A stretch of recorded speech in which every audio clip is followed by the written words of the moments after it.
भगवान राम की तपोभूमि में 2027 का महासंग्राम, क्या करवी में बदलेगा सियासी समीकरण? नमस्कार, आज आपका विधायक में चर्चा होगी भगवान राम की तपोस्थली की। मैं हूं नितेश चांडिल और आप सभी देख रहे हैं आपका पसंदीदा कार्यक्रम आपका विधायक। भगवान राम की तपोस्थली चित्रकूट केवल धार्मिक आस्था का केंद्र नहीं बल्कि उत्तर प्रदेश की राजनीति में भी अपनी अलग पहचान रखती है। जिले की 2 विधानसभा सीटों में सबसे अधिक चर्चा हमेशा करवी विधानसभा सीट की होती है। ऐतिहासिक, सामाजिक और जातीय दृष्टि से महत्वपूर्ण यह सीट एक बार फिर 2027 के विधानसभा चुनाव को लेकर राजनीतिक चर्चाओं के केंद्र में आ गई है। इसमें सियासत का दौर जारी है। ऐसे में कहीं ना कहीं जनता की क्या राय है। एशियन न्यूज आज ग्राउंड जीरो पे मौजूद है और हम चित्रकूट के संघ चौराहे पे मौजूद हैं और मौजूदा स्थिति जानने के लिए आज हम यहाँ मौजूद हैं। जानेंगे कि 4 साल में यहाँ के मौजूदा विधायक ने कितना काम किया है।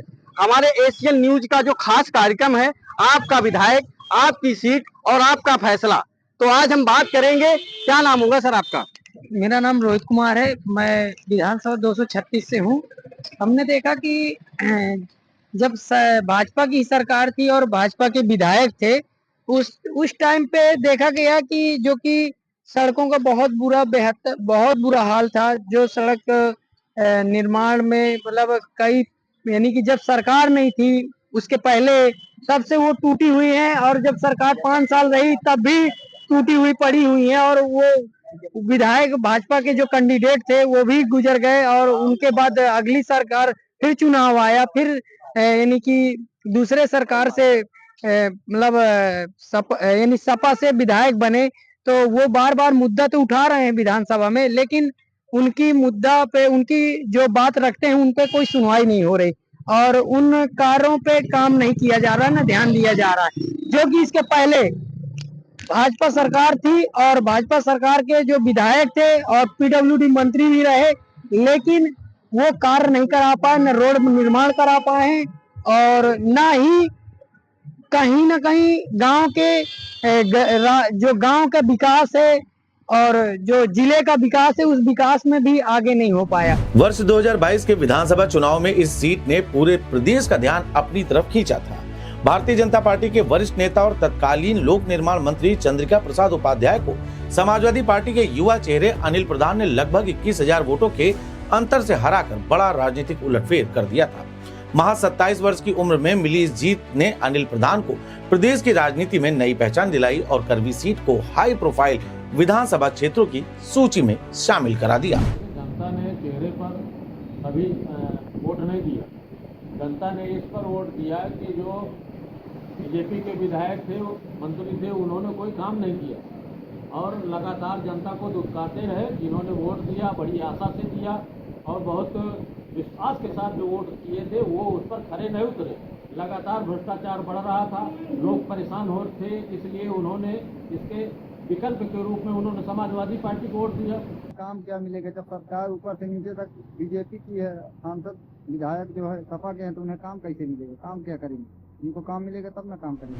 अगर राजनीतिक इतिहास पर नजर डालें तो वर्ष 2017 में भाजपा के चंद्रिका प्रसाद उपाध्याय इस सीट से विधायक चुने गए थे, लेकिन 2022 में सत्ता विरोधी माहौल, स्थानीय समीकरणों और सपा की रणनीति ने तस्वीर बदल दी। समाजवादी पार्टी के अनिल प्रधान ने 1,04,771 वोट हासिल किए, जबकि भाजपा प्रत्याशी को मात्र 83,000 के आसपास वोट मिले थे। वहीं बहुजन समाज पार्टी के पुष्पेंद्र सिंह को 38,711 वोट प्राप्त हुए थे। इस प्रकार सपा ने करीब लगभग 20,000 से ज्यादा वोटों से ये जीत दर्ज की थी।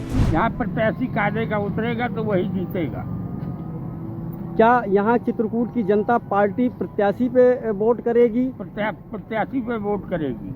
क्या यहाँ के मुद्दे क्या रहेंगे?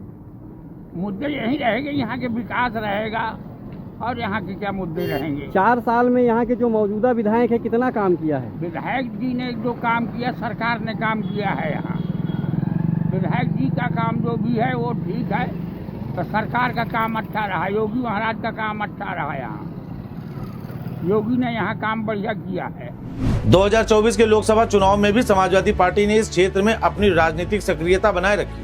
पार्टी ने कृष्णा देवी, शिवशंकर पटेल को मैदान में उतारा और क्षेत्रीय स्तर पर संगठन को मजबूत करने का प्रयास जारी रखा। ऐसे में 2027 के विधानसभा चुनाव से पहले समाजवादी पार्टी अपनी जीत बरकरार रखने की चुनौती का सामना कर रही है, जबकि भाजपा इस सीट को पुनः हासिल करने के लिए पूरी ताकत झोंकने की तैयारी में दिखाई दे रही है।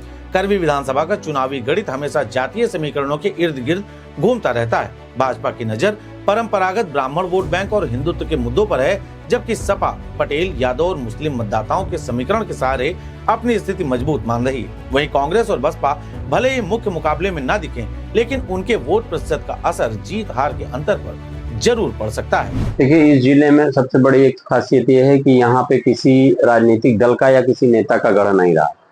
तमाम नेता ऐसे रहे जो दल बदल करके अलग अलग दलों से लड़े और चुनाव भी जीते, सांसद बने, विधायक बने, लेकिन लगातार जैसे अन्य जिलों में जाएंगे तो कई जगह कोई विधायक 5 बार जीता है, कोई 6 बार जीता है, सांसद जीता है। यहाँ पे ऐसा कुछ नहीं है। यहाँ पे देखिए, आप सदर विधानसभा में देख लीजिए, 2007 में बहुजन समाज पार्टी से दिनेश प्रसाद मिश्रा जीते, 2012 में समाजवादी पार्टी से वीर सिंह पटेल जीते, 2017 में भाजपा के टिकट से चंद्रिका प्रसाद उपाध्याय जीते, फिर 2022 में समाजवादी पार्टी से अनिल प्रधान जीते। मतलब लगातार चेहरे बदल रहे हैं। यही हाल मानिकपुर में है। मानिकपुर में पहले आर के पटेल जीते, फिर जो सांसदी का टिकट लेकर के आए और सांसद बन गए, उपचुनाव हुए, बीजेपी के टिकट से आनंद शुक्ला जीते। 2022 में गठबंधन हो गया और सीट जो है अपना दल के कोटे में चली गई, तो अविनाश चंद्र द्विवेदी जीते। वर्तमान समय में सांसद यहाँ कृष्णा देवी पटेल हैं जो बबेरू से हैं। तो मेरा कहने का मतलब ये है कि जो हमारे जिले का पिछड़ापन है, तो जनता समय समय पर अपने जनादेश के जरिए इजहार करती रहती है कि विकास तो यहाँ नहीं हुआ। विकास होता तो किसी एक नेता का ये गढ़ बन जाता, चाहे चित्रकूट विधानसभा हो या मानिकपुर विधानसभा। जब कोई नेता विकास करता है तो फिर उसको हराना मुश्किल पड़ जाता है। तो इस क्षेत्र में कोई ऐसा गढ़ वाला नेता नहीं है, ना ऐसा कोई राजनीतिक दल है। मानिकपुर सीट में समाजवादी पार्टी के साथ जरूर ये चीज जुड़ी हुई है कि आज तक वहां उसका प्रत्याशी कभी जीता नहीं है। तो एक बार फिर जनता यहाँ अन्ना प्रथा, चिकित्सा, शिक्षा, संपर्क मार्ग, इन मुद्दों को कसौटी पर कसेगी कि हमारे दोनों विधायकों ने क्या काम किया है। और अगर ये कसौटी पर खरे उतरेंगे तो निश्चित रूप से आगे मौका मिलेगा। दूसरी बात, पार्टी स्तर पर जिस तरह यहाँ टिकट बदलते रहे हैं, कब किस पार्टी से किसका टिकट बदल जाए यहाँ कोई ठिकाना नहीं। तो वो चेहरा किसको पार्टी अपना बनाती है, इस पर भी बहुत चीजें मायने रखती है। और जातिगत आधार पर भी लोग वोट करते हैं। बहुत से लोगों का वो है, चेहरा देख करके वोट करते हैं, कुछ लोग बिरादरी देख कर वोट करते हैं, कुछ लोग पार्टी देख करके वोट करते हैं। तो ये चीजें किसको प्रत्याशी पार्टी घोषित करते हैं, इस पर भी काफी आधारित रहती है। संभवतः यही वजह है कि 2027 का चुनाव केवल 2 दलों के बीच मुकाबला नहीं होगा, बल्कि यह सामाजिक समीकरणों, संगठनात्मक ताकत, स्थानीय नेतृत्व और राजनीतिक रणनीति की भी परीक्षा होगी। सबसे बड़ा सवाल यह है कि क्या चित्रकूट की जनता एक बार फिर समाजवादी पार्टी पर भरोसा जताएगी या भाजपा अपनी खोई हुई जमीन वापस हासिल करने में सफल होगी। फिलहाल इतना तो तय माना जा रहा है कि भगवान राम की तपोभूमि में चुनावी रणभूमि सज चुकी है और करवी विधानसभा आने वाले दिनों में प्रदेश की सबसे चर्चित राजनीतिक सीटों में से एक बनने जा रही। आपकी क्या कुछ राय है? समाजवादी पार्टी या भाजपा? कौन जीतेगा इस बार करवी विधानसभा चुनाव का यह रण?